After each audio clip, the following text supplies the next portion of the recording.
Hello friends, स्वागत है आप सभी का RKS स्टडी 51 के यूट्यूब चैनल में। तो दोस्तों, आज हम करेंगे महत्वपूर्ण जीएस का 20 क्वेश्चन और हमारा ये टेस्ट नंबर होगा 3rd। तो आप लोग इसे ज़रूर बनाएं। तो बढ़ते हैं, स्टार्ट करते हैं क्वेश्चन की तरफ कि भारतीय संविधान में हिंदी को क्या कहा गया है। तो दोस्तों, इसका आंसर हो जाएगा राजभाषा, जो कि डी नंबर ऑप्शन बिल्कुल सही है। नेक्स्ट क्वेश्चन है 2nd number, wings of fire पुस्तक के लेखक कौन है। तो दोस्तों, इसका आंसर हो जाएगा APJ अब्दुल कलाम, जो कि बिल्कुल सही आंसर है। और वहीं ऑप्शन नंबर ए की बात करते हैं विक्रम सेठ की, तो इनके द्वारा लिखी गई पुस्तक जिसका नाम सुटेबल बॉय है और गोल्डन गेट है। और अरुंधति राय के द्वारा लिखी गई पुस्तक जिसका नाम है the God is small things. और वहीं MJ अकबर के द्वारा लिखा गया पुस्तक, इनके द्वारा लिखा गया पुस्तक India the siege within है, जो कि आप याद रखिएगा। नेक्स्ट क्वेश्चन है कि निम्नलिखित में से कौन सा देश संयुक्त राष्ट्र सुरक्षा परिषद का अस्थायी सदस्य है। तो दोस्तों, इसका आंसर हो जाएगा चीन, जो कि बिल्कुल सही आंसर है। दोस्तों, ये संयुक्त राष्ट्र संघ का एक मुख्य अंग है सुरक्षा परिषद, और इसमें टोटल 15 मेंबर्स होते हैं, जिसमें 5 होते हैं अस्थायी मेंबर और 10 होता है अस्थायी मेंबर। वहीं बात करते हैं कि 5 अस्थायी मेंबर कौन कौन सा देश होते हैं। तो दोस्तों, इसमें 5 अस्थायी देश, एक तो हो गया चाइना, एक होगा अमेरिका, एक होगा ब्रिटेन, एक होगा फ्रांस और एक होता रसिया। तो ये सभी क्या है, परमानेंट मेंबर है, और जिसकी संख्या कितनी है, 5 है। नेक्स्ट क्वेश्चन है कि निम्नलिखित में से कौन सी अंतर्राष्ट्रीय टेनिस खेल प्रतियोगिता घास के मैदान में खेला जाता है।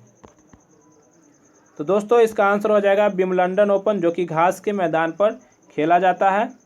और वहीं बात करते हैं कि US ओपन, इसका सीरियल पूछ लिया जाता है कि कौन सा खेल सबसे पहले होता है। तो दोस्तों, आप याद रखिएगा, ऑस्ट्रेलियन ओपन प्रथम बार होता है, मतलब पहले होता है। उसके बाद होता है फ्रेंच ओपन, उसके बाद होता है विंबलडन ओपन, उसके बाद होता है सबसे लास्ट में US ओपन। तो ये भी आप याद रखेंगे। और वहीं बात करते हैं, अगर विंबलडन घास पर खेला जाता है तो ऑस्ट्रेलियन ओपन किस पर खेला जाता है। तो दोस्तों, ऑस्ट्रेलियन ओपन और US ओपन जो है हार्ड कोर पर खेला जाता है। और वहीं फ्रेंच ओपन की बात करें तो ये क्ले कोर्ट पर खेला जाता है। तो ये भी आप याद रखेंगे। बढ़ते हैं नेक्स्ट क्वेश्चन की तरफ। अंतर्राष्ट्रीय वित्तीय निधि का मुख्यालय कहाँ स्थित है। अंतर्राष्ट्रीय वित्तीय निधि मतलब IMF। तो दोस्तों, इसका मुख्यालय वाशिंगटन DC में है और इसकी स्थापना 1945 ईस्वी में किया गया था।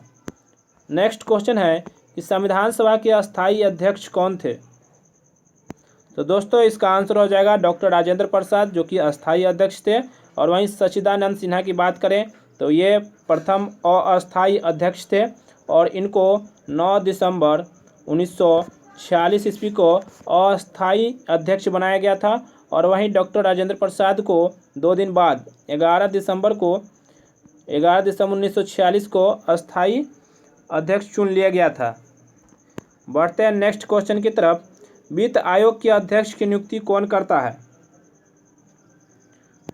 तो दोस्तों, इसका आंसर हो जाएगा राष्ट्रपति। अनुच्छेद 280 के तहत वित्त आयोग के अध्यक्ष की नियुक्ति करता है राष्ट्रपति के द्वारा। और वहीं बात करें कि राज्य वित्त आयोग का गठन का अनुच्छेद कितना में किया जाता है।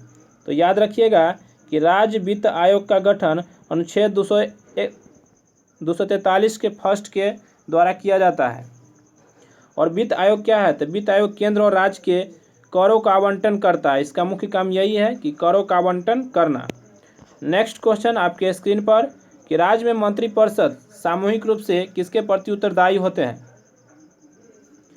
तो दोस्तों, इसका आंसर हो जाएगा विधानसभा के प्रति उत्तरदायी होते हैं। और आपसे पूछा जाए कितने अनुच्छेद के तहत, तो याद रखिएगा अनुच्छेद 164 के तहत राज्य में मंत्रिपरिषद सामूहिक रूप से विधानसभा के प्रति उत्तरदायी होते हैं। अगर केंद्र में पूछा जाए कि केंद्र में मंत्रिपरिषद सामूहिक रूप से उत्तरदायी होते हैं किसके, तो लोकसभा के उत्तरदायी होते हैं अनुच्छेद 75 के 3rd के द्वारा। तो ये भी आप याद रखेंगे। नेक्स्ट क्वेश्चन है 9th नंबर कि भारतीय संविधान में प्रारूप समिति के अध्यक्ष कौन थे। तो आपके सामने 4 ऑप्शन है, इसका आंसर बनाने का प्रयास करेंगे।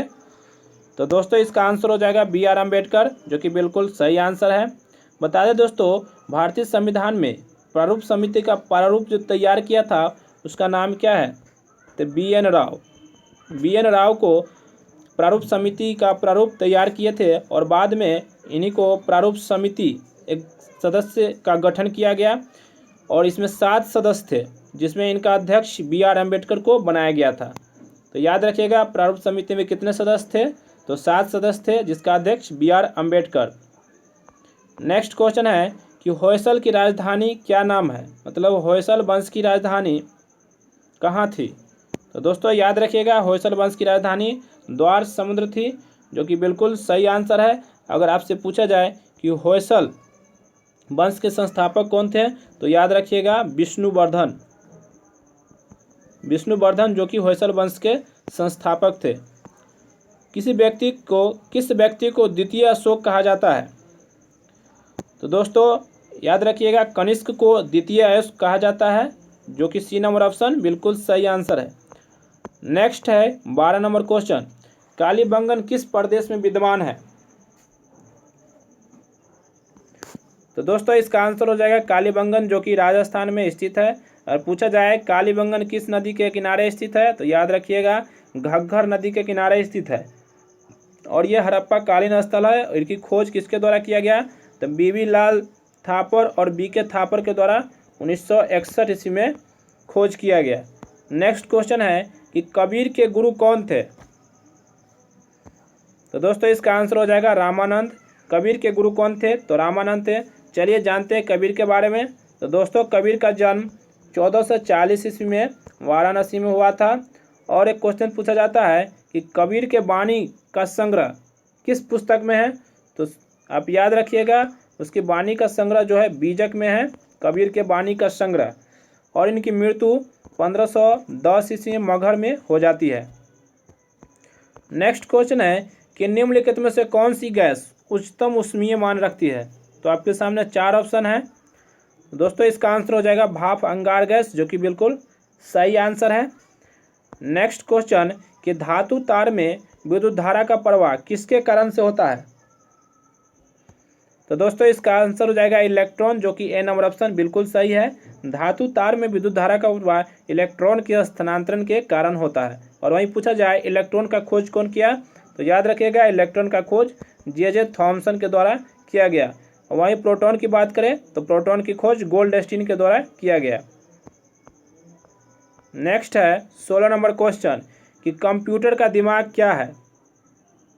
तो दोस्तों कंप्यूटर का दिमाग सीपीयू है, जिसका फुल फॉर्म होता है सेंट्रल प्रोसेसिंग यूनिट।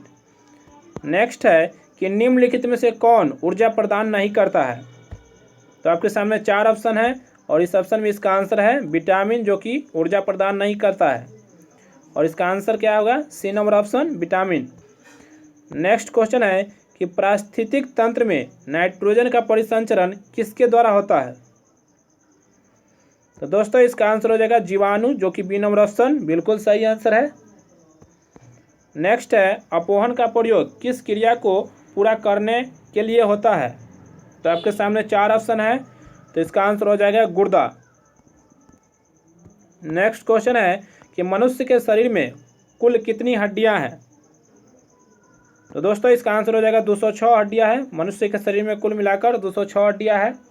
दोस्तों ये वीडियो आपको कैसा लगा ज़रूर बताइएगा कमेंट करके। अगर अच्छा लगेगा तो इसको लाइक कर दीजिए, सब्सक्राइब कर दीजिए और दोस्तों के साथ शेयर भी कर दीजिए।